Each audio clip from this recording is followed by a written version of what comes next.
Hello, everybody. What's going on? I hope you're having a happy and healthy life. Welcome to episode 60-something of the Brent Pella Show.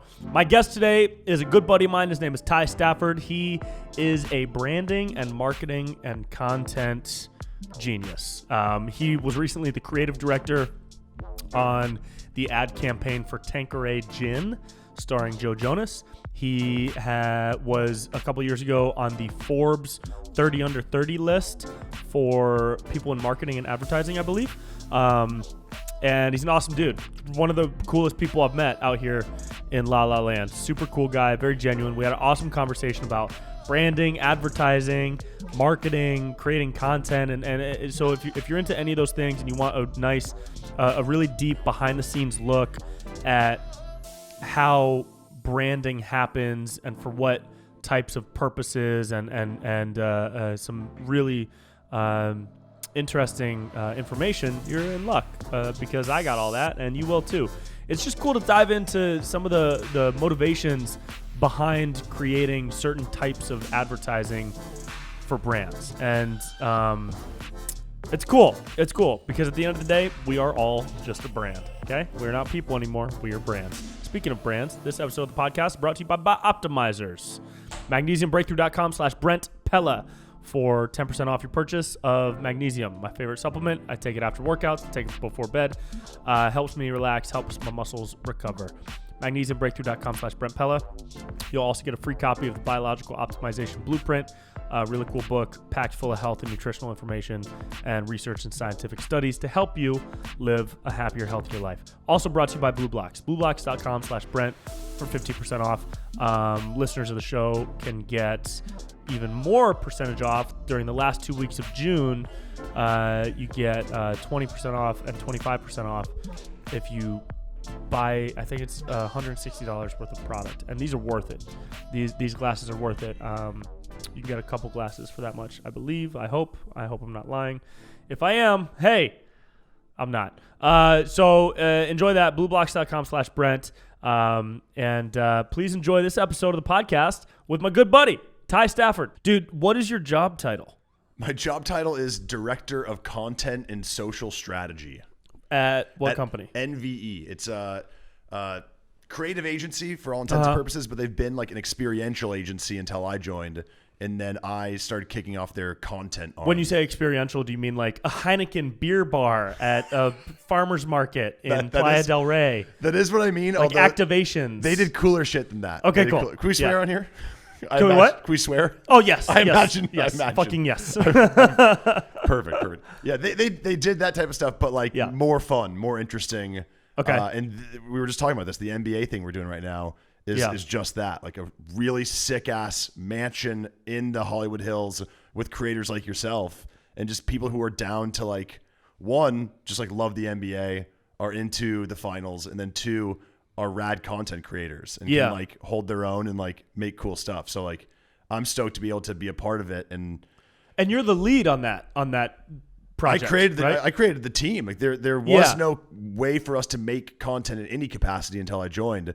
And now we're doing shit like not just with the NBA, but created my first national commercial. The Tanqueray Gin, right? Congratulations. Thank you. With Joe Jonas was fucking there. Can you do a little background on that? Because I met you through Morgan a couple years ago. Yes. We've become best friends.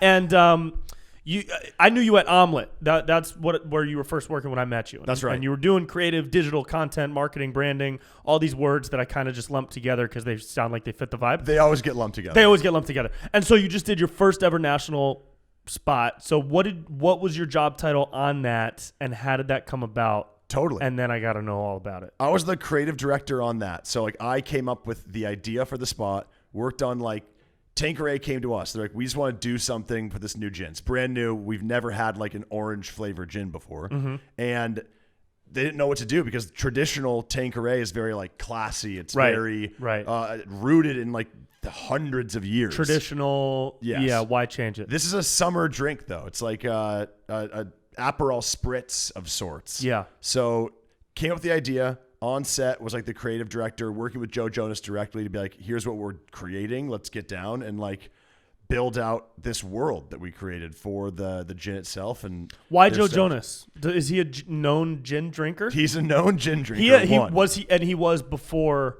Like, was he at the top of the list for people to get? For top of the list. Wow. He was number one. He was number one. Yes. How'd you get him?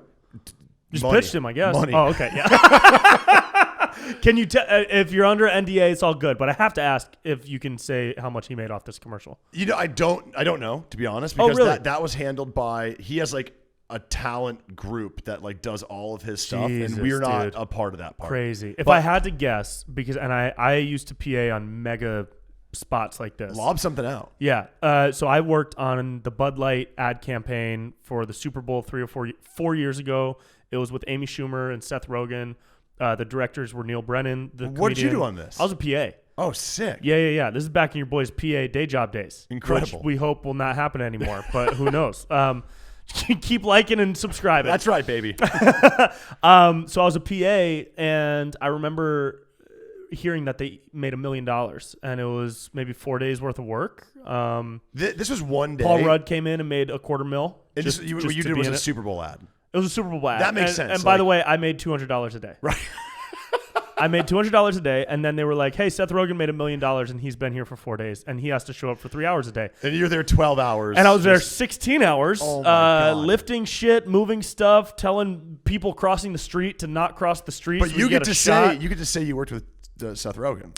And this was right before Sausage Party came out, so they had the trailer that was like a outline. It was only out. It wasn't colored yet. It was before the movie was out. No one knew about the movie, and Evan Goldberg showed us all the rough cut of the trailer. So that was pretty cool. That was worth it. And worth Seth Rogen hours. is just the nicest fucking guy. Of like course. they were all super cool. Even Amy Schumer was really nice, which was cool. Well, in this case, he was on for one day and like X amount of hours. But what's incredible, and I'm sure you saw this when you were working on that commercial, is just like you build up celebrity in your head, and you're like, these guys must. Yeah. Particularly with like Joe, who's been like a kid celebrity. Yeah. And totally normal, chill dude, right? Chill guy. That's the thing. You're either a psychopath or you're like, or you're totally a totally normal person. Yeah. No, nobody. I don't feel like anybody's like. Nobody plays into the fame and is that star that you think they are. They're either like super douchey and awful, right, or they're just like very chill and humble. But I've never really seen anybody be like that. Maybe on the red carpet. Yeah, but I interned at Jimmy Kimmel Live back in the day, so like endless celebrities coming in day day out, and it was mostly just like either being a douchebag, or just being super nice. Yeah, that's cool. But just for context, I mean, like, when we met, I've always worked in digital, but like started my career out like as a YouTuber first, right? And then transitioned. This is before YouTube had any capability of like monetizing. Brands weren't even on YouTube yet. Yeah. And so there was no path carved out for like young creators, which is what I was excited to come on here and talk to you about, because you're in like the best time to be a creator, but also the most competition. I think very of saturated. all time. Very saturated, which is so impressive that you've been able to build up all your channels, not just like a singular channel. Like it looks like your YouTube, your Instagram, you're getting on TikTok now. Like that's very, very hard. But through my work to being a YouTuber, I was able to transition that into, I was doing that out of my dorm room. Yeah, and you were doing like silly vlog type stuff.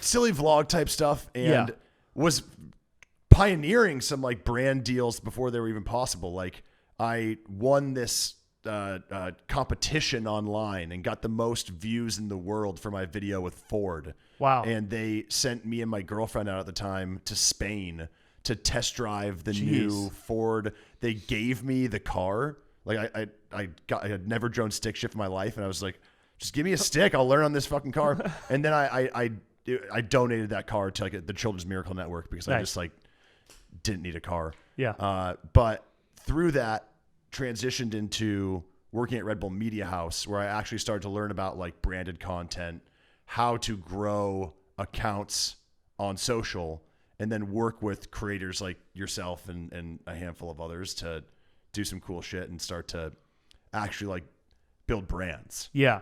So that was kind of like the link to how we've gotten to now being able to do real ass commercials. Oh, now you're major, dude. You're major. You're pro. Crazy. You're like pro. Like you're the guy that I would see walking into production meetings. That would be, and I would be like setting up the cheese and salami. And you're the guy that would be like, "Hey, do you have any prosciutto? No." I hope I'd be cool. And then no you would just no big deal, dude. You would Don't just worry about no. I mean, yeah, hopefully, but every other creative director is just like, "What kind of ham is that?" And then they just walk in and I'd be heartbroken. Like, dude, I didn't choose the fucking ham, dude. No one told me about the ham. No one told me what kind of ham to get, you fucks. That was my PA day, which is those were my PA days, which is hilarious. Well, but it's just so cool to see somebody in this position that I always used to like really look up to. I like that creative director position. Yeah. It's been a whirlwind, but what I was excited about particularly, I mean, we were talking about some of the things you got coming up, which just all sound awesome. But we were talking about in particular, when people approach you for brand deals, like not knowing where to even charge you. We're talking about the Wild West. Idea. It's so saturated, you don't know where you land. Yeah. What do you currently do? Because I want to try to figure this out right now on the podcast. Oh, dude, I have like no filter or hesitancy when it comes to talking about money. I never have. I share it with pretty much I'll share it right now and we can just talk. Cool. And I always found it kind of weird that people wanted to keep that stuff private, only in the sense of moments where it could help other people. Like, you don't need to tell me your annual salary, but if I ask you like, hey, how much did you make on this gig? Because I want to one day work on gigs like that, we should be helping each other. And comics do this weird thing where they don't tell each other what their rate is. They're just like, yeah, negotiate for yourself. No, dude, just fucking tell me. Particularly in the creative all space, understand. because there is no standard. There's rate no standard. Card. There's no standard. Particularly because there's no like. It's not like when you shoot a commercial, you could shoot it for $10K or $1 million like Bud Light, but it's like. You need to be able to have those discussions if you're going to be able to actually fucking like grow in that space. Yeah. So I was never really making any amount of money that had a significant effect on my life until fall of 2020. Like early fall, like August, September is when my YouTube ad revenue started to jump up. Yeah. Previous to that, it was maybe a couple $100 a month. And then stuff started popping in late 2020 because your boy hit a flow. And it started to go up to a couple grand a month. So it was like a couple grand a month, August through January. All through just specifically YouTube? This is YouTube and Facebook. And then in the winter, I started adding sponsorships. So yes. I messed around with a couple different ones. Blue Blockers. Blue Blocks I love. Bioptimizers, the supplement company I love. Yeah. A couple other ones I've messed around with, like there was an internet one, there was like electromagnetic protection or something, product type stuff. And I did those, A, to see if my audience would like them, and B, because I needed money. Sure. And I was very poor. What'd your audience think? My audience, I feel like connects with a brand that I have established a long-term relationship with. So they keep seeing me promote it. They keep seeing me and hearing me talk about it very authentically and genuinely. So and I love start to trust it. Through your accounts, I've seen you do this on Instagram. Like if anyone's ever giving you shit, you're just like, fucking Venmo me then. Venmo me, dude. Yeah, you want no ads? Let's go. I mean, that's the other thing is like, I put my ads at the very end, and I've had a lot of people, a lot of brands come to me and say, hey, we want to put an ad at the beginning or at the middle.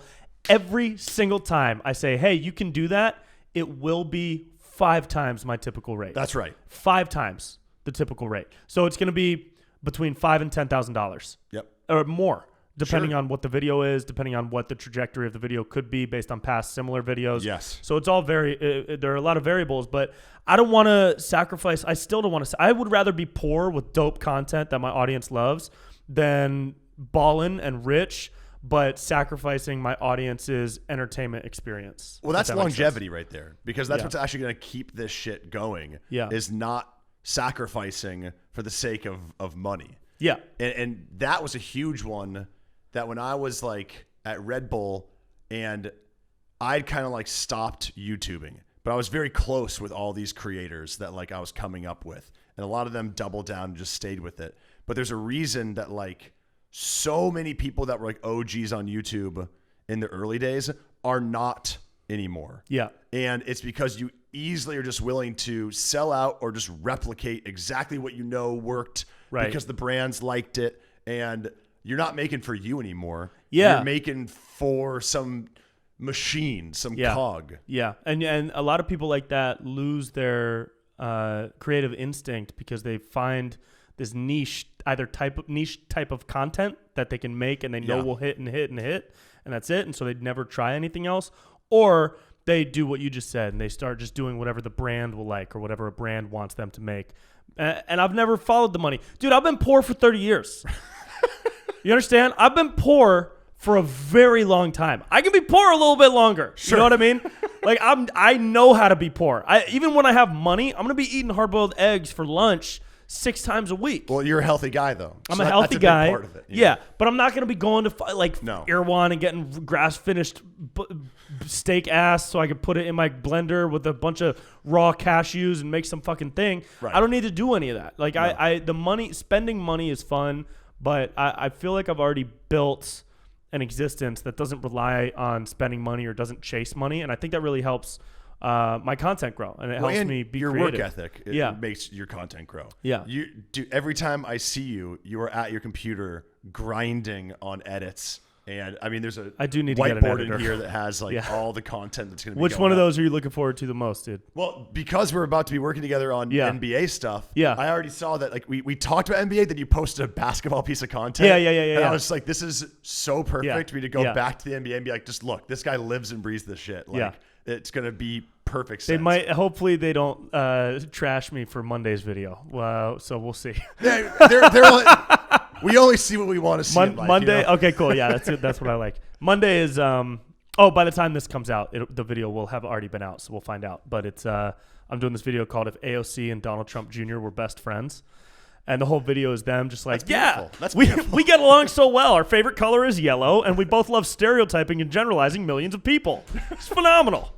Well, you know what? That's something that you do very well, though, is play both sides. Yeah. And very few people, like you said, are willing to do it because they niche themselves out. Yeah. Which also makes it, what's funny about that is that you think you're doing that and you're going to end up being better for brands. But like, if you're actually just like playing everyone, then I think you're more brand friendly. Because it's like, oh, this guy is just ripping on everyone. So and the people that find you and like you will really like you. Right.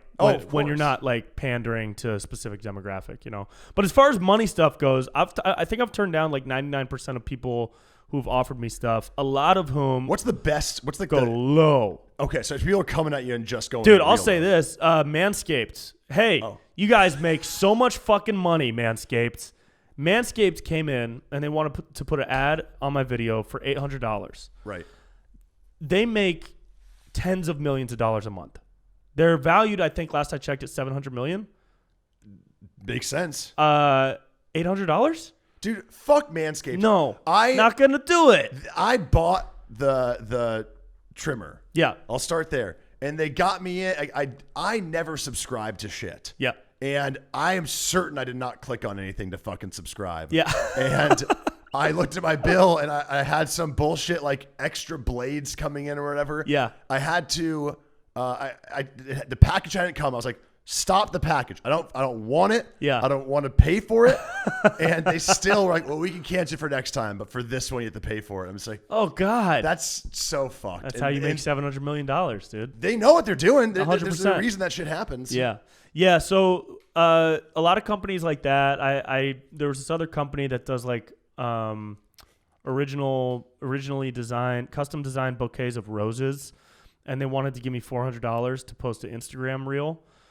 And like even that, like no. Yeah. You have 500,000 followers. You guys make tens of thousands of dollars a day, likely. $400 to put an ad out is like offensive to my audience. Well, and when it doesn't make sense. It's forcing an ad in front of hundreds of thousands of people, and it's just not worth my time. It's not worth my time. Well, for roses, where it's like, why does this even make sense? Like, also it just doesn't line up. I don't want to post I can rose imagine content. There are times though where it's like, okay, if this is gonna be a long-term relationship where you can just like have passive money come in, it's at the end of your videos, and it makes sense. Yeah, I imagine that's more interesting to you. Yes. If it fits what my life and my lifestyle, Yeah. That's why Bioptimizer is the supplement company. Right, Shout out to yes. the sponsor, magnesiumbreakthrough.com/Brent Pella. And Blue Blocks, which is they're super supportive. They came in early, so I'm actually finishing off a 6-month contract with them. Sick. That's very low. Sure. But that's fine because I love them, and I would love to keep working with them. And I'm much more inclined to do a long-term deal for less than a short-term deal for more. Well, I'll tell you though. I mean, when we talked, we were doing I hate to even call it a negotiation because like we're friends. The friendly negotiation, yeah. sure. But like you came in, music to my ears, so I'm like, wow, that's really low. But in my head, I'm like, we have to give you more money than this. This is too low. Yeah, I should have came in higher. Well, yes, but I'm still learning that. My buddy works in cannabis, and he's connecting me to a couple different CBD companies right now because I love CBD. Yeah. And I'm quoting them rates that I think I should be, but even he's like, hey, you could probably add like a couple thousand more. This is what I was getting at because we're friends, I'm like, I'm gonna get you more money. Like you deserve more money. But for someone else that was more sinister in their way of negotiation, they could have just been like, perfect. Yeah. And or they could have been like, well, yeah. You know, we can, I don't know, we'll try to get up there. And like laughing like at the Leo scene in Wolf of Wall Street, you know? Exactly. Yeah. But with that being said, like, because particularly, let's take NBA, for example, like I'm looking in this room and there's like a picture of you and Kobe. We've all seen your content where you're shooting hoops and stuff. Like there's value that you're bringing to the table. Yeah. You know?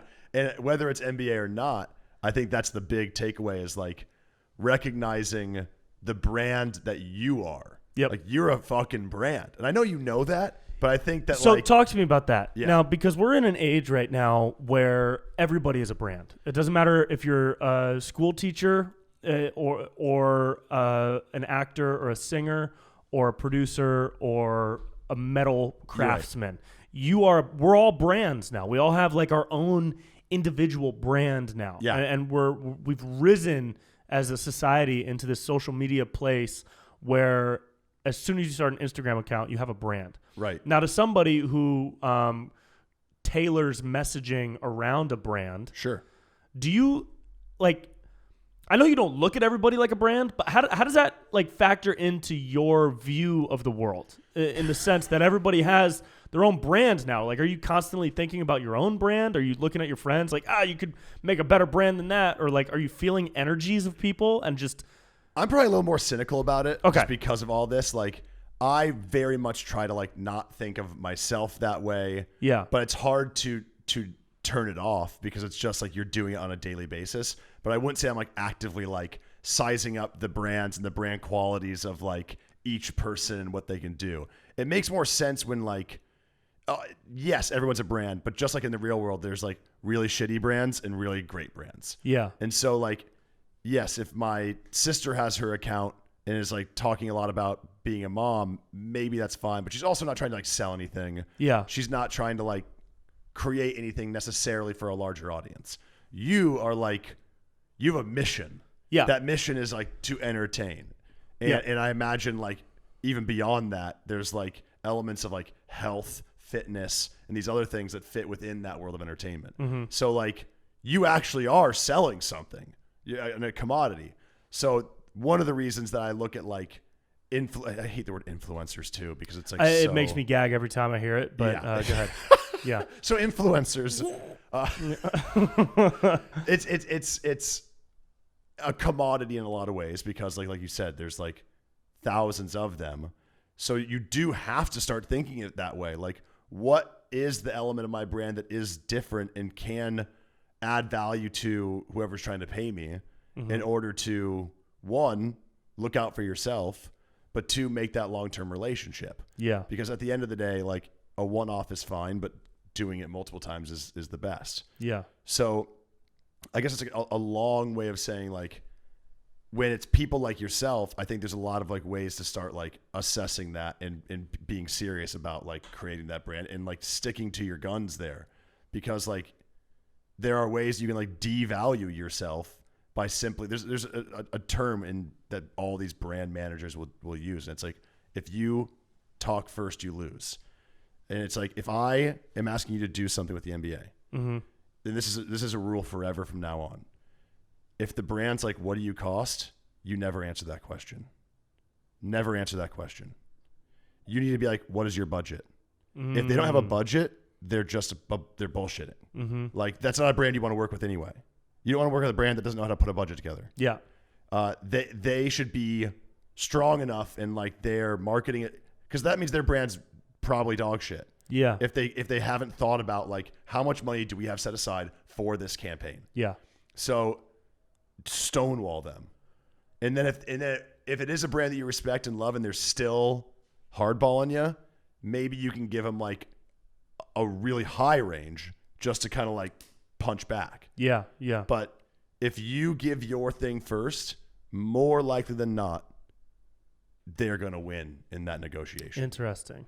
Because these brands, like, they're not going to, either they're dumb and they think that creatives just like will do shit for free. And they do there's think that. Plenty of people that are like that. Yeah. There's no question about it. Yeah. But not brands like the NBA. Right. Not brands like Dollar Coca-Cola, or even like Dollar Shave Club who's like everywhere. Right. They know better. Right. And they're probably getting people for very cheap because they're just asking them, yeah, what do you cost? Yeah. And then they lowball themselves and then they just say, sure. Yeah. Let's go for it. But for brands that aren't mainstream A-list type multi-billion-dollar brands, I've been offered free product for posts a million times. Never do it. I've been offered affiliate shit where you get 10% of every. Have them shop at coolclothes.com/Brent and you get 10% of every purchase. And that can actually be, if you negotiate with them. I actually talked to a guy who it did make a lot of sense. He already loved the brand and they wanted him to do that. And it already made so much sense for his audience. But he negotiated with them and they only wanted to give him like X amount for every sale. And he was like, I need 50% of every sale that I bring through. There you go. And then they were like, what are they going to say? Right. No. Right. That's still 50% more money than they would have had before. Made. Right. And so, that's the whole thing with advertising is like advertising is so weird, dude. Did you ever study psychology? A little bit. In advertising, they make you do that. Yeah. So I took a psych class in college. Coolest class I've ever taken. But I've also just like watched, TED Talks and things about psychology. That's the real psychology. That's the real psychology, dude. And advertising is such a it's like psychological warfare in a way to me. And just in the sense that you're constantly being shot. Do you know the amount of impressions we get per day is in the thousands as far as brands go? Oh, of course. Yeah. There is a number. How many times we're exposed to a brand? Oh, hundreds of thousands. Dude, now more than ever. The number is unbelievable. In this room right now, just if I look straight ahead, I can count 1, 2, 3, 4, 5, 6. There's 6, 7, 8. Right. 8. I see 8 right now. Just looking forward in this room, I see 8 brands right now. What type, if any, of psychological elements do you bring to the table or do you consider when you're crafting a marketing campaign? Absolutely. I think that advertising is in a really weird spot right now because traditional like TV spots are kind of just for the like Cokes of the world. That like you have so much money, you just need to make sure people see your name and they already know it. Cars and soda. Yes, cars and on soda. TV. Yeah, legit. Yeah, or programming like watch this show. Oh sure, yeah, movie trailers, whatever. Yeah. And everywhere else now, you need to be like super targeted and strategic about your messaging. Yeah. So if you're smart, you're creating tailored content for specific audiences and making a lot of it. So you have to do it for like, you still have the same budget, but like pare it down and recognize that like the language on these social channels is very different than like what it used to be. Yeah. You can make if the content's good, if the idea is right, you can make a handheld piece of content. Mm-hmm. I'm doing it right now for Super Coffee. Oh, cool. So the MCT oil stuff? Super Coffee's my buddy's. He works over this brand called Super Coffee. It's a a coffee with protein infused into it. You'd actually love it. Dude, I'm actually in the market for a coffee sponsor. Dude, no way. I swear to God. We'll talk. We'll talk. Yeah. But with Super Coffee, my buddy is like their head of digital there, and he's been asking me for some help with like how to kick off their TikTok account. Nice. And just kind of like through some elements of helping him figure out like what's the way in. They had originally thought about like they had all these really high produced pieces of content, and it was like just too highbrow for the platform. Mm-hmm. And we started to recognize that maybe the better way in is to start to pay a creator. So they reached out to this kid, gave him a great deal, nice. $10,000, and they're like, make X amount of TikToks for us. Yep. And he's just like cranking TikToks out for him.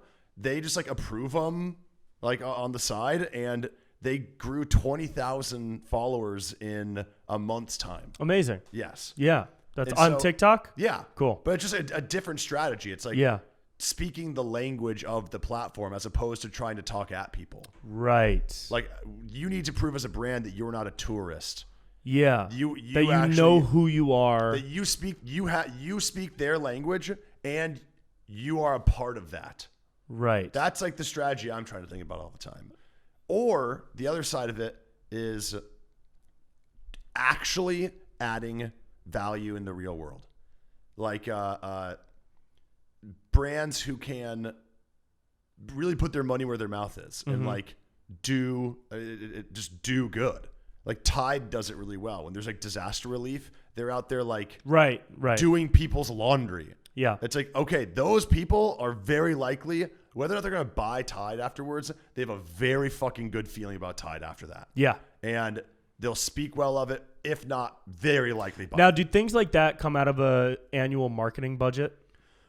It's tough to say. Like brands don't just have like money set on the side often for like disaster relief. Or no, but they do have money set on the side for marketing. Yeah. Right? So if they have like, $10 million a year set aside for marketing, would they dip it? Do you think they would dip into that for something like this, or would the CEO like take out of his pocket some stocks? And it's really hard because I guess it's different. That's you a whole plan other so world. far in advance, right? And you earmark that money off for like campaigns that you've worked on for months, and then if let's say disaster relief comes or is needed, you either need to ditch your campaign you've been working on for months and then try to come up with an idea that helps this group, or this is changing in the marketing world. You just have an entire department who's like trying to do social good. Yeah. And offset any sort of like, any sort of huge company has like a crazy carbon footprint or X, Y, Z. Right. Or the CEO says something racist and it's just, they got to clean up the mess. Try to do something to make their brand actually have some value outside of just the product exchange for money. Right. And that's really cool. And I've seen a lot of Walmart's actually doing it like the best. Yeah. Everyone like has a sour taste in their mouth for Walmart because of some reason or another. But like, for example, Walmart was an old client of ours, so maybe I drank the Kool-Aid, but like, but still, I have a special place where I think about this. I'm like, if you're a veteran, you just strip get a job. Oh, that's right. That is really cool. They do some cool shit. Okay, I can't hate on you for that. Like that's really putting your money where your mouth is. This country is so messed up right now because somebody could hear that and just be like, well, they just do that for the marketing because they know that speaks to just the madness of the mental state of where we're at right now. But it feels like as soon as a company does something good, there are millions of people who will hate them even more because they think it's inauthentic. And it's like, dude, what? Just celebrate the good things, dude. Okay, look, let's say it is. Let's say it is just for marketing. So what? So what? You just made thousands of veterans have jobs. Yeah. Great. Okay. Cool. Just don't shop there if you don't like them. Yes. But don't call them out for something that was great. That happened with what's that donut place that was giving out free Krispy Kreme? Krispy Kreme for people who got the vax? Yeah, and someone was like, you only get a glazed donut? like, why can't I have a chocolate donut? Like, you had no free donuts before this time. You had 0 free donuts. What the fuck are you talking about? I mean, separate conversation is we probably should have given people free gym memberships, but that's a whole other thing. A donut was not the right move. That's not the right. A donut is not the right motivation. Coming out of the pandemic, I don't know if that was what we needed. Like, hey, let's get you fatter. And the average person coming out of the pandemic, I think, gained something close to 10 pounds. I gained 10. Exactly. Really? Oh, yeah. You still have abs. I know. How? Yeah. They poke out even further now. That's impressive. Yeah, I was trying to get rid of them, but I don't know where the pasta went. I guess it went into my ass. I got a big butt. We gotta get you a pasta sponsor or a food. Dude, have you seen my food? You've seen the food page? The food page is incredible. So the food page is cool because I think in the future that can be something that I can use that as like a different lane. Like that can be another lane either for sponsorships, brand deals, or for making cool content.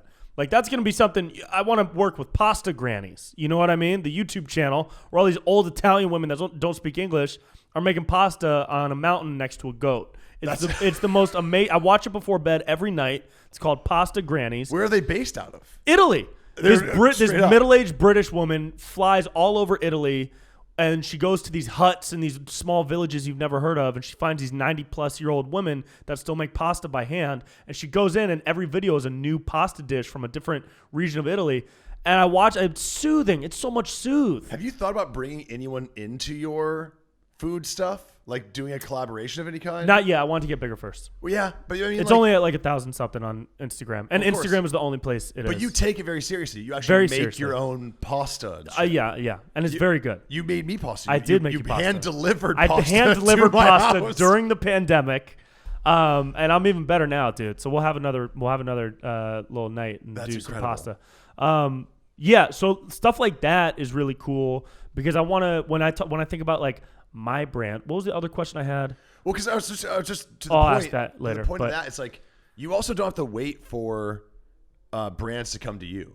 Like brands would, if people came to me with a great idea for a brand I'm already working on, that makes my job 1,000 times easier. Yeah, because like the hardest part is coming up with the concepts. Yeah, and if you got one and you have a built-in audience, that's just like a no-brainer for these brands. Yeah. And of course, there's like nuance and like being in the game. Like I think like the more you work with brands, the more you start to see like what their like triggers are. Yeah. But like just being able to avoid those, you're going to be able to like sell it 9 times out of 10. Yeah. So let me ask you this, creative director. When you look at a food page like Brent's Food, what do you see the future of that being as far as brands go? Like, do you see stuff like that? And do you ever like log it in the back of your head? Like, oh, this girl posts really good photos of herself that are all like. I'm personally so bad at that because you are. Well, there's that saying that like salesmen are the easiest sold, and so like simultaneously like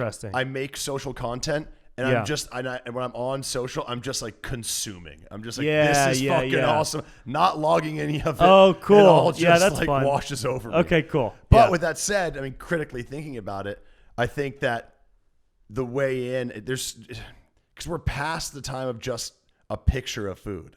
Yes. Like, unless you're taking fucking wild ass pictures of your food. Yeah. It's about who's making the food.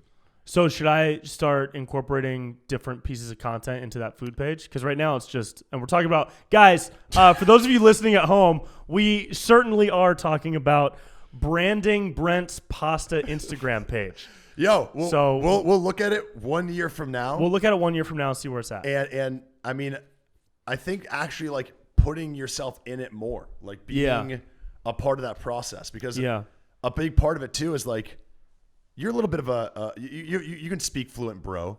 Yes. And there's plenty of bros out there who could not in their wildest dreams think they could make pasta. Right. Right. But to see someone that they look up to and like, oh shit, this guy's like me and he's doing it. And he's making handmade pasta? Well, kinda. It's like that is a reason to follow. Yeah. And maybe I can make some funny dishes in the future. Seriously. Dude, brand loyalty. So you were just talking about a minute ago, the impact that a brand can have in your life. I will never forget this. When I turned 18 years old, literally on the day of my 18th birthday, I went to get the mail, and there was a package in there for me. And I opened it up, and it was a bottle of Gillette shaving cream and a brand new Gillette razor. And they said, happy 18th birthday from your friends at Gillette. Wait. To Brent. But were you making stuff? How did this happen? No idea. To this day, I have no idea. I don't know who at Gillette had been stalking me, waiting for me to turn 18 so that they could send me a gift. I don't know how they know where I lived. You had a social channel or what? I didn't have anything. I was in high school. What? I had nothing. So like somehow they got my name, my address, and my birthday. Creepiest thing I've ever experienced. Also, I've never bought any shaving products besides Gillette in my life. That's incredible. Ever. And you want to know how they did it? How? Okay, so this is before social. I'm 17 years old right now, but this is 2008. Yes. Is when this happened. There's just like you can buy data on people digitally on like what they do on their phones and shit. You can buy like census data. Not from the government, but there's like companies that their job is to just like copy the phone book basically and then figure out like who those people are demographically. Yeah. Gillette would buy that information and just be like, we're going to give razors out to every 18-year-old boy on his birthday and literally just mark it down on a list and just have it automatically print a label and put it in a warehouse and then just have a person know, and just look at the list of days. Yep.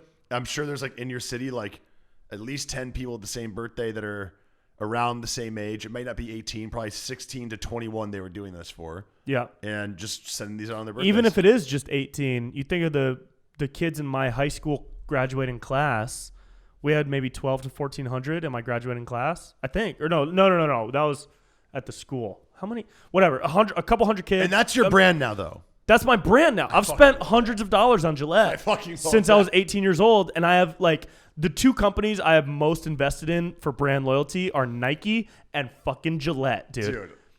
Isn't that wild? Okay. So that's like my like mission now to like find someone that works at Gillette just to start and figure that shit out. I want to know, and I'd wonder if they're like keeping an eye on me. Like they watch me closer than the government, dude. They know my every move, you know? They've been tracking. They've been tracking me. Dude, well, I mean, to that point, that right there is a reason for them to work with you. Because there's a story there. There's like content to be made about that in and of itself. It was really wild. That was fucking wild. But I always think about that because like I want to create that relationship with somebody with what I do and my messaging. And that goes beyond YouTube videos, beyond Instagram videos. It's really me. I want to be the can of shaving cream that somebody's opening up and finding for the first time. You know what I mean? Like I want them, I want people to connect with me as like, quote, a brand, but also just as Brent. Like I always wanted to just be myself for a living. Let me ask you this then. I mean, like, I think your trajectory is like, obviously like going in a very great direction. And I know you, of course, want to like act in other things. And I imagine you would have no problem like being on SNL or whatever, but like, if you were to like quote unquote make it big, like traditionally, like TV, movies, all that shit, would you still be making stuff online? I don't know. I don't think I'd ever stop just because my brain will always operate in the way that I'll imagine like, oh, here's the best very example. high functioning. So you're fucking like cranking shit out. Thank you. Yeah, there's a lot going on in here. Not all of it's good. Here's an example of why I think the answer to that question is yes, even if it's in a lower capacity. It's not going to be 2 videos a week forever. Right now it's 2 videos a week minimum. So I think my brain will always look at things with this third eye view of like a what if type thing. An example of this was a missed opportunity a couple of weeks ago when Lil Nas X released those shoes with the blood in them. Yeah. And I was like, who's the guy whose blood is in those shoes? Yeah, dude. Whose blood is in those shoes? And I wrote a script as the guy. And I was going to shoot a video as the guy whose blood is in Lil Nas X's shoes. That's so good. But I just didn't have the time. I didn't have the capacity. Right. I couldn't do it. I don't have an editor, so I edit all my own stuff. If I did, maybe that's the next step. But I take that example and I extrapolate it 20 years from now. Right. And if Katy Perry releases, like puts out, you know, a monocle with a piece of hair in it, I'm gonna be like, who's the person whose hair is in Katy Perry's monocle? And then I'm gonna make that video. We can only hope. So yeah, like when I'm middle aged, yeah, I'll be doing sketches. That's probably awesome. like a couple, maybe 2 a year, maybe just on my phone or something silly. But yes, that forever. But I also have some like bigger, crazy ideas of what to do with my life and my millions that are coming in. And a lot of it is around creating brands and relationships with people. Because when I say that creating a brand and creating a relationship with somebody through that brand of Brent Pella, I fucking hate thinking of myself as a brand and a business. I want to be a person. I want people to connect with me human to human as a person. But I know that they're not exclusive of each other. They kind of have to go hand in hand. And here's why I think they kind of have to. Because like the internet is disingenuous no matter how badly you want to make it real.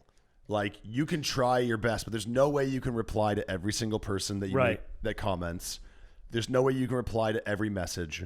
At a certain point, like you eclipse just the ability to actually communicate with your audience. I'm already there. See, exactly. So whether you like it or not, there's an element of it where now now is you're like a page. Yeah. Now you're a channel. Exactly. Right. So like whether you choose to create your brand or not, that brand's being created around you. So you might as well like start like manipulating the parts you want to make sure like make sense for your audience. Yeah. Makes sense for potential brand deals.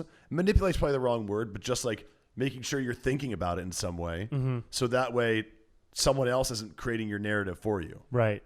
That's the takeaway that I was just getting at. Interesting. Yeah. That's really cool. What are some of the first thoughts you have when you have a brand new client, a brand new brand, a brand new company? And what are some of the first thoughts that you have when you're tasked with creating a messaging around that brand? Like, what first thought? It's kind of a vague question, but I want to leave it vague because I want to see where you take it. But like, thoughts can be like demo, messaging, marketing, fucking color palette, like type of content that would be best to facilitate this brand. What are some of the things you think of? First thing is the audience. Is like, who are we talking to, and like, why are they going to care, and why are they going to share this piece of content? Mm-hmm. Because like, so many brands have it wrong. They're thinking if they're Coke, they're like, my competition online is Pepsi. And it's like, no, your competition online is the fucking internet. Right. Like there is so much shit that's more interesting than Coca-Cola on the internet right now. And for you to be so small thinking to think that your competition's your actual like business competition, you've already lost. Yeah. So I'm constantly just thinking about, what do people want to see? Like what's actually going to make someone stop scrolling and stick around for a second? Yeah. So there are some elements where you're just like, okay, like what's going to be interesting in the first, like these are like so cliche things. Like all these like really shitty creators are always talking about, like first 3 seconds, like get their attention. Yeah. Like, Yeah. But there's the reason it's annoying is because there's a grain of truth in like these like traditional ads where it takes like so much time to get into the point of it, no one cares anymore. Yeah, I try to get a laugh within 5 to 10 seconds. Is that something that you actively try to do? Mm-hmm. See that, but there's a reason for it. Yeah, and it stops people and gets them to at least know, am I for this or am I not for this? Yeah. Obviously, it depends on the video and the concept. Of course, but like, of course. That's the overall goal. But and then the audience building. Like for me, I'm much more interested in like creating serialized content. Like, how do we get people to come back week over week? Yeah. And feel like this is something that's like programmable. It's not just an ad. It's like a piece of content that's worth continuing to invest in. Yeah. That's what we did when I was at Redbull. I created a series. We started a music channel and there was no audience for it. So my mentor and I wrote a scripted series about, I'm from Iowa. So it was about a girl from Iowa coming to LA to create a rock band. Mm-hmm. And she gets off on Exit Vine and just like starts. And the show was called Exit Vine. And at the end of every episode, the audience this is the first Choose Your Own Adventure series online ever. Cool. Where in the comments, at the time you could be the most discussed on YouTube. That was like a category. And so to hack that, I was like, all right, we're just going to let people vote unlimited amount of times for 48 hours. And they can just like vote on the band's name at the end of that episode or vote on a character that's going to be in the show moving forward. And we were getting so many fucking comments and so many people that were invested now in this series that like the way that the show worked out was like people voted on things in a way that like they actually cared. Like I would throw in shit in there that I thought they could use to like fuck with the show just to make it more interesting. Yeah. And they wouldn't vote for the bad things because they were like invested in these characters. Right. And the only branding was just that it lived on Red Bull's music account. Wow. Like maybe there was like Red Bull in the background at times or something, like, but it was never overtly branded. Yeah, yeah. And that was enough. That's awesome. And people, when it ended, were like, because that was the only time that like we like forced some shit to go down. Like her rival, we're like, who won this like battle of the bands or whatever. And the rivals was objectively better. Mm-hmm. We made sure of it. Just to see how they would vote. And they were like, okay, yeah, she did do better. And then we just made this character's life completely unravel because she like lost to her rival. And the reason was because we ran out of money. How often were you shooting? We put an episode up, then we based on those comments, shoot the next week, and then have it up the following week. So every other week we had a new episode of the series. Wow. And just 1 week to 2 days to count comments. Yeah. Rewrite the script. Because the stakes, we wanted them to be big enough that it would actually like fuck up the next episode. Yeah. Like it needed to feel like it had some real stakes. Yeah. And then shoot and we put like influencers at the time all in it and stuff. And cast a real YouTuber. That's a cool creative way to create branded content. That's really cool. And that's what I want to be getting more into as well. Because coming up as a PA and being able to see the entire process of making these commercials, so many of them were so damn boring. And it's like pulling teeth. You know, you're going to show the product, you show B-roll, you're going to get the dialogue, you're going to go back to the B-roll, you're going to show the product, show an establishing shot, and then it's done. That's a commercial.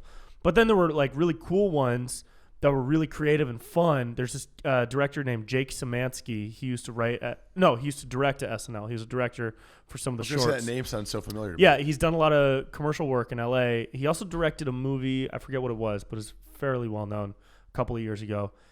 I PA'd on a shoot. Oh, he came out of Funny or Die.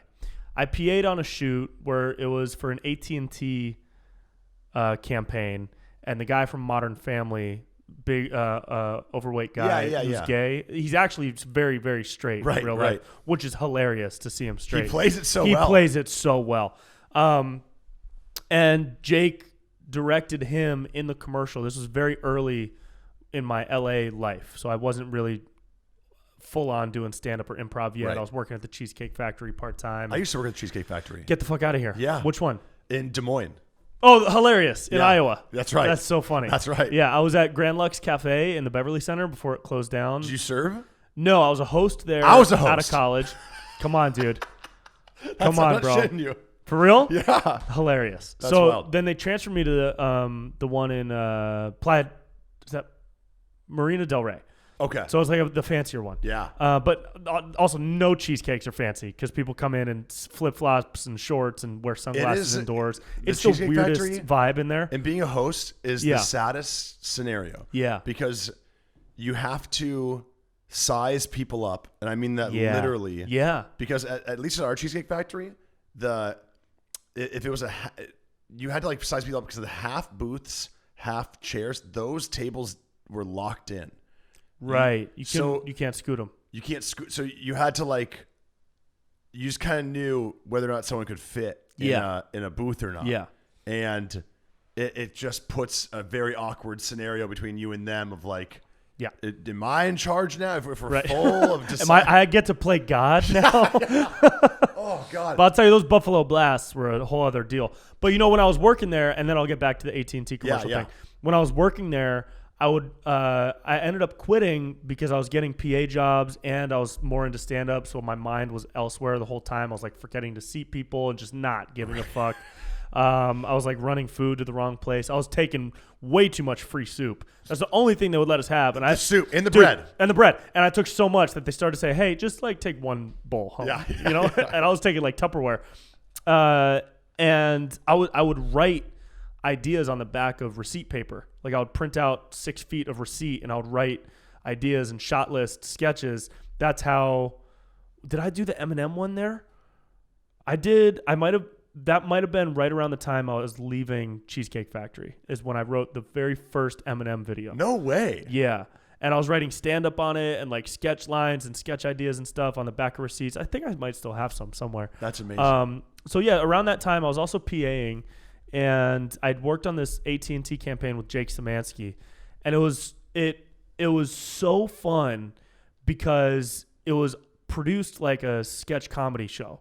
It was produced like a sketch. Like he was shooting it as a sketch in the sense that just when you're shooting something that's comedy based, even if it's a commercial, it's light. Everybody's there like kind of having a good time. And I think maybe the crew came from Funny or Die too. That makes sense. Funny or Die was so good at that shit. And then it was like the way he directed was the same way I've heard Adam McKay directs and is now the same way I direct, which is like, okay, we have our script. We're going to get all these lines and then give me 20 minutes to improv.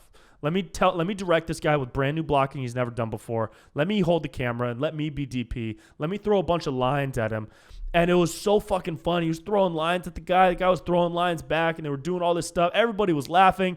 And I was like, man, is this what like it's like? Is this can you do comedy and I had no idea you could do that in the commercial world, because I had begun on like car commercials and like boring shit. And so that is like something that I now really want to do as just a part of my future, because totally. I also see Neil Brennan, the stand-up comedian. Yeah. He directed those Bud Light ads. He's directed a bunch of other cool commercial stuff. Not only does he make a fucking bag of money when he directs commercials, but he also brings in that sketch comedy mind that he had when he co-created Chappelle Show. Right. And so I see that and I'm just like, man, let me direct some fucking commercials, dude. So what? Okay. I'm thinking about that in the back of my head now too. Now that I say that because I'm curious what realm of branding and marketing that you're most interested in. Is it just like anything that comes across that's unique, or is it like I love doing commercials, or is it I love creating worlds that have never been experienced, or is it I love big huge stuff, or I love small like meaningful things?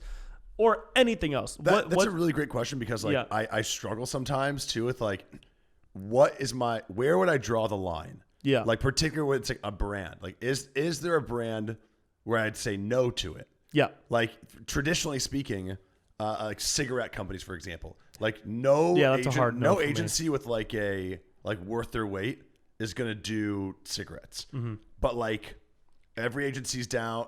This was a conundrum that I came up with. When I was at Omelette, we were doing work for PAX. PAX is like a weed vaporizer. Cool. The people who own PAX Labs, are who created Juul. Oh. And then Juul came to us, wanting us to do shit.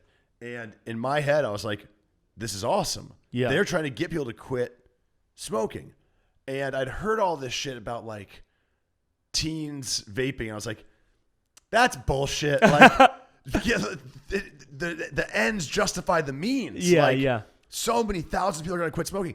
It's not till I watched like Explained on Netflix that I realized the smoking rates were almost down to like single digits in teens until Juul came out. And then it rapidly expanded to like 60 to 70% of all teens smoke Juuls. Yeah. And I was so willing to do marketing, and it's like some of that's being naive. And I think about what do I not know about this brand? Because like you kind of touched on it earlier, there's plenty of brands that are owned by like maniacs who, you know, are like a white supremacist behind the closed doors, and I don't even know, and I'm out here like selling their products. Right. So like a big part of me often is really trying to size up, who is this brand and what do they represent, and do they actually fucking mean it? That's great. You have a conscious way of approaching a brand. That's great. It's the only way you can get through this job and like do it and like sleep and be like, now okay. what about now? I've tried to write into myself a hard fast rule, like an absolute no on cigarettes. Yeah. Video games, just because I don't play video games, doesn't match, and that Sure. I guess falls into things that don't fit for me. But product wise, cigarettes, and fast food. Cool. Now, I don't eat fast food. I haven't had McDonald's or anything like that in like years. Taco Bell, I think all of them contribute in a major way to the massive obesity. That's why you and sell a crazy six-pack. disease. That is why I plays sell a big yeah. role. Yeah. And I do intermittent fasting and other things. We'll talk about that in different stuff. And so, but like I like Doritos, all these companies that actually make really dope, funny content. I kind of have it in me to always say no to them. Sure. And now here's the curveball that I've seen. I've seen famous celebrities who have spoken out for climate change, healthy eating, mental stability, like all these awesome initiatives, do ads for awful fast food companies. And it makes me like sad every time because I'm like, am I going to end up doing a Taco Bell ad in 10 years if I'm super famous and they offer me $5 million? Try to get the bag, dude. I know, but like, fuck, man. And I guess that's kind of like an existential thing. It might just be me. Maybe the money is worth it. Because if I say no, it's not going to do anything. Like, they're not going to be like, oh, I guess we can't sell our product anymore. They're just going to find the next person. There's a balance to this too. Like, for example, so I don't drink anymore. At all. I'm completely sober. Oh, wow. And I still make Tanqueray ads. And the thought process that I go through with that is that like, this is every product and everything has a potential for good and bad. Mm-hmm. And it has to do with what like your actual goal is. Like I love Tanqueray because like I truly, like, everyone that I work with there is about like responsible drinking first and foremost. Like that, there's so many things we couldn't say in that ad that like I wanted to say that just like alluded to like feeling better if you drink this. Like, no, really? We will not say anything about like, if you drink this, you'll feel anything better or worse or whatever. It's like, wow. We will not insinuate that. Okay. Like it's about the flavor. It's about the taste. And like the vibe, kind of, sure, and the world that you're creating in this imagery. But that's every ad is building that world. Okay. But because like that's a drinking occasion. It's but like, wouldn't that messaging come across in the I only watched part of the ad, but like imagine if thank you. You're welcome. I watched the first 10 seconds and then I got a phone call and then I just stopped watching it. If somebody drinks and then they smile, isn't that? Well, the messaging of the ad? There's something here that's interesting, too, about alcohol ads in general. Start watching alcohol ads and you'll notice one thing. You never see the drink touch their lips. You can't do that in alcohol ads. You can't show them drinking. Well, there's some laws by the just from the government on like what is allowed for alcohol advertising. So binge drinking is a big one. But there's two sides to this because like you can't like show X amount of like beers in a scene depending on how many people are in the scene, but you can show an environment that lends itself to binge drinking, and that's where I'd like draw the line. Yeah, I'm not going to show a frat house in a beer commercial because now I know everyone fucking knows what I'm trying to say here. Yeah. As opposed to in the Tanqueray spot, like it was more about just the fact that like the pandemic's ending and like people now get to kind of go out again and meeting up with small groups of friends outside. It's like the tagline's literally sunnier times ahead. Yeah. It's like the finally we can start to like share memories again. And often alcohol plays a role in that. Yeah. And I'm not trying to be naive to that. Just because I don't drink it doesn't mean that like it doesn't serve a purpose for plenty of other people. Mm-hmm. I'm just an alcoholic. So it didn't work out for me. That's fair. We'll get you a nice water commercial next. That's right. Yo, have you seen that water company? Fuck, what is they're the greatest marketing of all time. The greatest fucking marketing of all time. They're called like Death Water or something. Oh, Liquid Death. Liquid Death. Dude, I thought that was like a Four Loko company. It's just water. It's straight up water. Straight Blake, up water. my buddy Aristotle, is sponsored by them. Yeah. Theo Vaughn has a Liquid Death on his podcast table, and I think he gets 6 figures a year It just is for that. the fucking most. Have you seen their campaigns? I've only seen their still images and their product. Right now, you can get a free case of Liquid Death if you sell your soul to Liquid Death. What? And you print off a fucking document and then sign it. And then they'll and show them the document, and they'll give you sold your soul. Oh my God, that's brilliant. They also they'll give you. It's a water company. Liquid Death for life if you let them name your kid. Holy shit! And the names that they have are fucked, and it has to be legally binding. What are some of the names? Oh, you have to look it up. Like they're Lucifer and like shit like that. No, more like they're funnier. Like okay. really funny. Just like Glurbin. Yeah. Yeah. Dude, that is hilarious. Like no consonants, just that weird is shit. So funny, dude. And it's just, by all means, you could just legally do that and call your kid whatever, but like it's still going to be on their birth certificate. Yeah. It's just that type of shit. I think is like so funny because the word of mouth is stronger than what anyone's ever going to do with that. Right. Like maybe a few people sign their soul away, but it's about the message. It's just that's fucking hilarious. Yeah, and then you have the product name in your head. So next time you go to the store for Gillette shaving cream, maybe you see Liquid Death off to the side, and you're like, oh shit, I remember them. That's right. And then you grab a case. God, and all of a sudden brand loyalty begins. That's how it begins, and that's how it ends. What are some of your other favorite like branded campaigns or initiatives that you've seen? Yeah, that one's really screaming out to me right now. I mean, some other really good ones are on the flip side of that. And this is like a cliche one, but I love it because it's like this idea of brands starting to create content with a message and they actually like mean it. Yeah. And Dove just like murders that. Yeah. I'm sure you've seen the Dove commercial with like a sketch artist who is like a FBI sketch artist that does like faces. And they ask people to describe their own features, and he can't see them. He's just sketching them, describing their own features. Then that same person meets a stranger, and they talk for like 20 minutes, and then that stranger describes them to the sketch artist. The sketch artist doesn't know who he's drawing. Yeah. And you see 2 side-by-side pictures, one of how this person thinks that they look, and it's them. I got bags under my eyes, or this, that, and they look like decrepit. And then this stranger who doesn't know them, that just had a 20-minute conversation with them, is describing them, and the picture looks almost identical to how the person actually looks. And it's talking. And they look better in the stranger's picture. Yes, every time. Wow. Because like we're more critical about ourselves than we were. That's what's real. And Dove being out there being like, listen, we're just about like taking care of your body and like taking care of yourself and taking care of your soul. I was like, fuck, that's a fucking ad. They got me.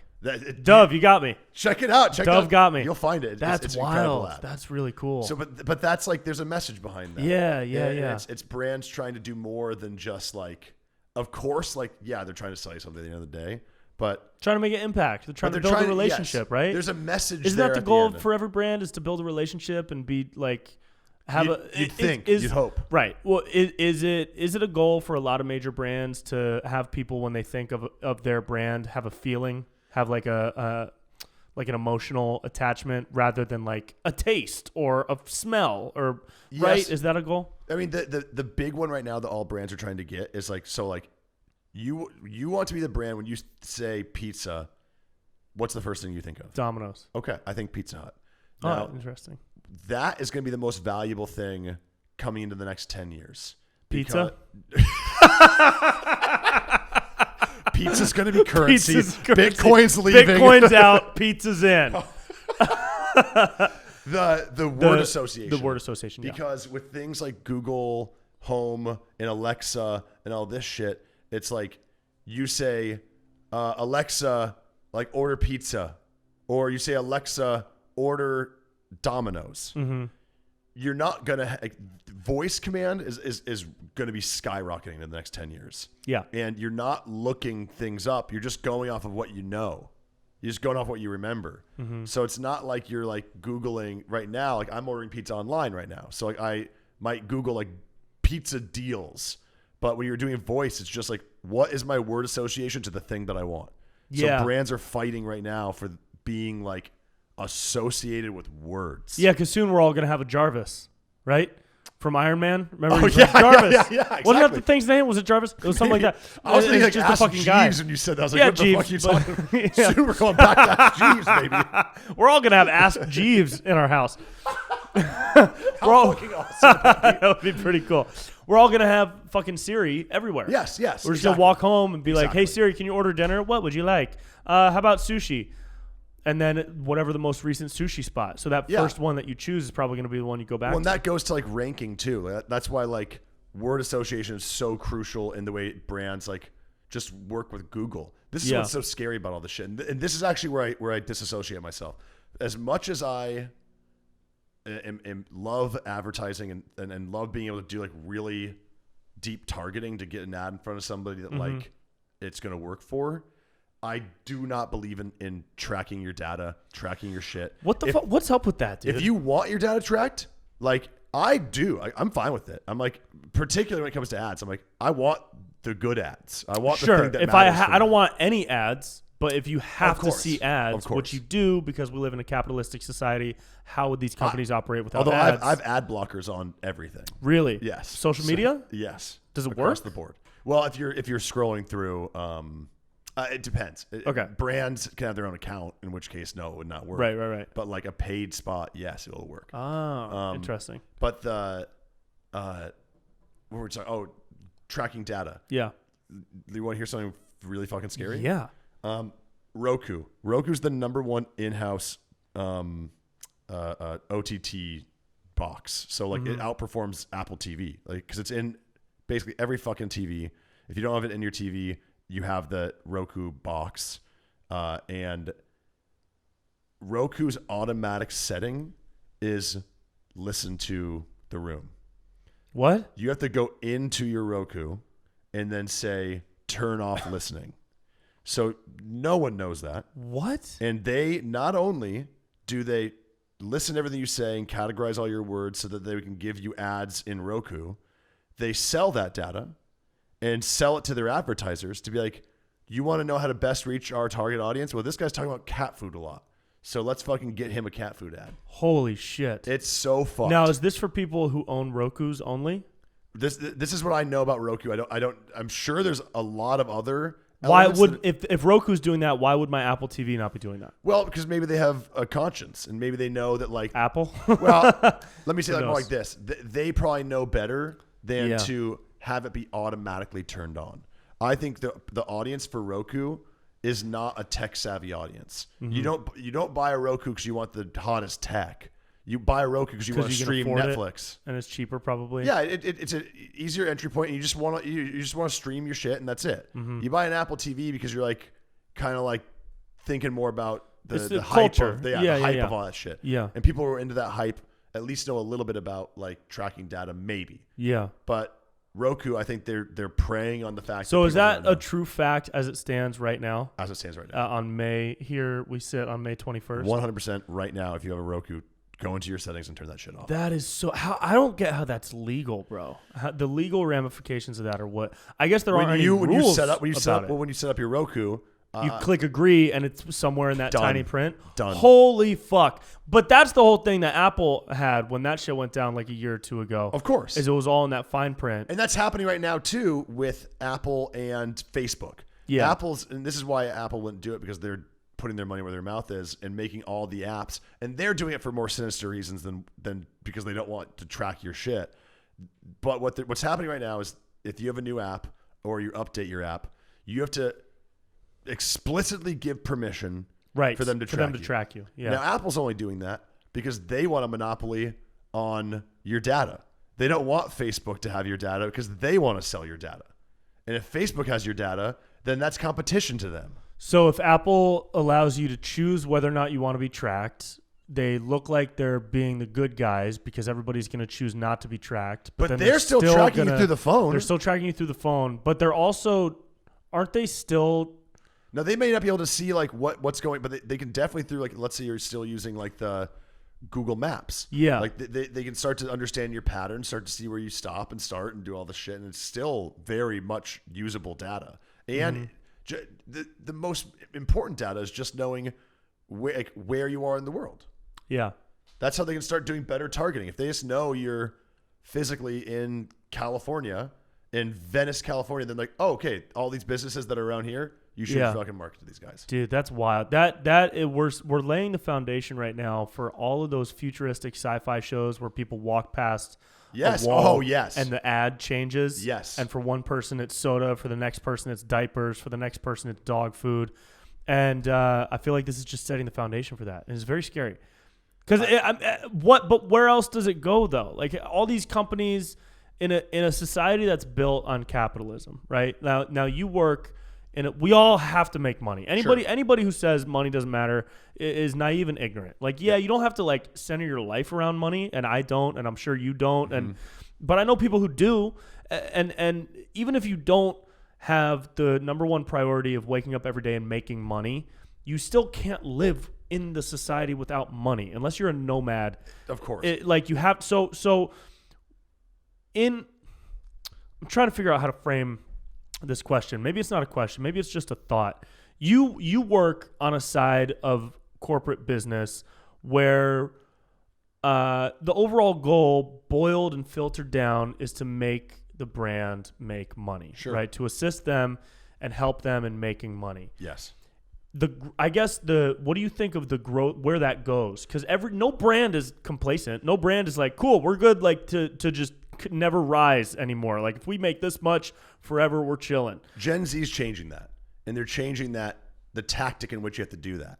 So like you are more likely to be favored in the eyes of Gen Z if you are a brand with a purpose-driven brand. And actually, now there's some people who are just doing it for, and this is what we were talking about earlier. It's like, are you doing it just for marketing? Or are you doing it because you care? It's like, depending on what that thing is, it may not matter. Yeah. Because if you're doing good in one way or the other, that's better than never doing it. Yeah. But the brands that do it the best, like Patagonia, for example, they're no longer doing any branded tech like vests and shit. Like fucking like Google wants a bunch of Patagonia vests for their group. Okay. They just won't make them for them anymore. Wow. Because there's so much waste that goes into that. Yeah. And it's all these people who didn't want vests in the first place. They end up fucking throwing it away or never using it, and now it's a waste. They're like, why would we do that? They're putting their money where their mouth is. There's like, but that's marketing. Yeah. That's all. REI not being open on Black Friday. Right. Like the fact that they chose to do that to give their employees a day off, like that's marketing. Mm-hmm. They did it so they could have a PR release saying all of our employees get the day off today. Aren't we great? And was that awesome? Yes. Was that still marketing? Absolutely. Yeah. So like the ends justify the means though. And you need to do that type of shit that is in good spirit in order to resonate with this like Gen Z audience. Yeah. But on that note, I have to leave. Yeah. I was just going to say, I want to wrap it up. I got 2 questions. Please. And then we'll be done. I want to know, just based on a recent thing that seems like maybe it was a marketing thing. It doesn't seem like it really worked too well. Got a lot of bad feedback. The Coca-Cola Be Less White campaign. I don't know if I even saw this. Do you know anything about this? No. Okay, I'll give you the quick pitch, and then I want you to go look it up. Was it a digital campaign? Like no, it was a training program initiative that Coca-Cola wanted to do for their employees. That was called Be Less White, and the training program would have them learn ways to be less prejudiced in the workplace, be more open-minded to other people's experiences and where other people came from. But they called it Be Less White. Yeah. So to me, of course, I thought they were just going to make their employees not go camping as often, right?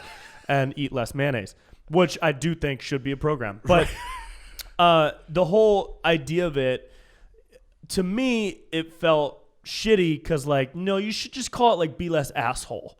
Because you're branding white people in a certain way. And I'm not trying to be a fucking white victim. I'm just saying, just from a logical standpoint, the branding of Be Less White doesn't sound well, this is like the difference right between why this is why brands hire agencies.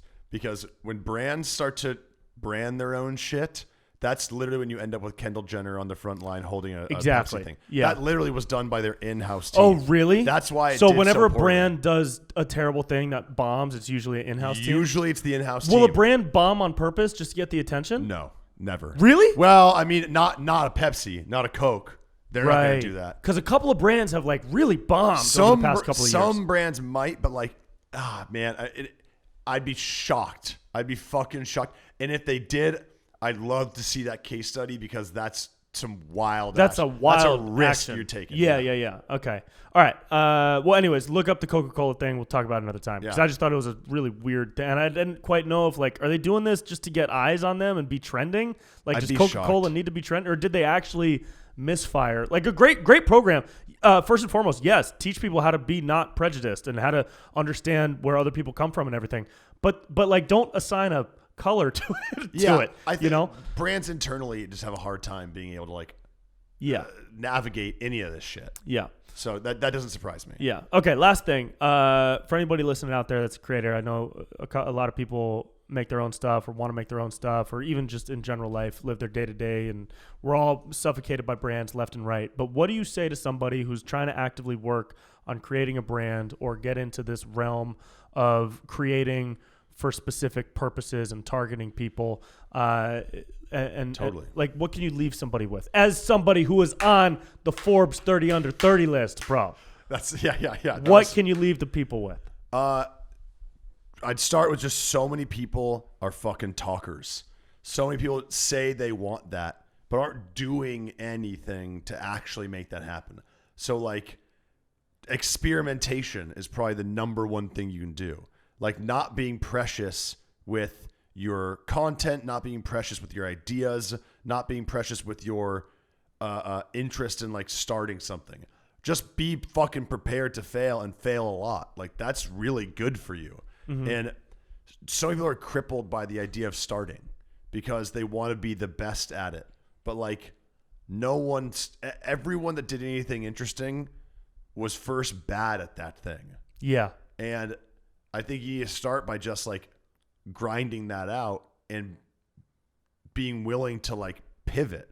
If something isn't working, my philosophy almost always in advertising is let's test this. If it doesn't work, throw it out. Like, I'm not going to sit around and like try to make my idea work because it was my idea. Yeah. Don't be attached. No, just like throw it. Who cares? Yeah. There's a million different ways in, and start to actually like write it down though. Right? I mean, you're doing it. I'm looking at the thing. You have like all your ideas written out, all the different SKUs and styles, and then like some of those will crack, some of them won't. Some will turn into serialized pieces of content. Some will just be one-offs. But like, that strategy works for a fucking reason. Mm-hmm. And not being precious with it. I mean, I tell them, look at what you're doing. Like, you're doing it like the best way possible.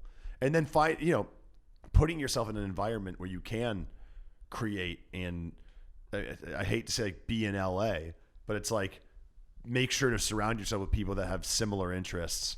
And it's just like anything else. You're a collection of like the 5 people you hang out with the most. Right. And so if you want to really fucking do it, surround yourself with people who are doing it. Yeah. Ty Stafford, everybody. You so much for having me on. Love you, bro. Love you. Peace, baby. And that's the show. Hey, thanks for chilling. Thanks for vibing. I hope you guys bought all of the products that we mentioned during this episode. If you didn't, then you have survived capitalism. If you did, then you are now a victim of the money machine. Huge shout out to Ty Stafford. Awesome dude. Check out his work. Watch the Tanqueray Gin ad with Joe Jonas to get a better idea of the types of projects and cool things that he works on. He's gonna explode. He's we're all on the rise here. Even you, even me, even everybody's rising. We're all on the rise. Shout out to the sponsors, Buy Optimizers, magnesiumbreakthrough.com/Brent Pella, blueblocks.com/Brent, my favorite blue light blocking glasses. Support the sponsors. They can support me, and then I can keep making stuff for you guys. Okay? Until next week, hey man, love you guys so much. Bye-bye.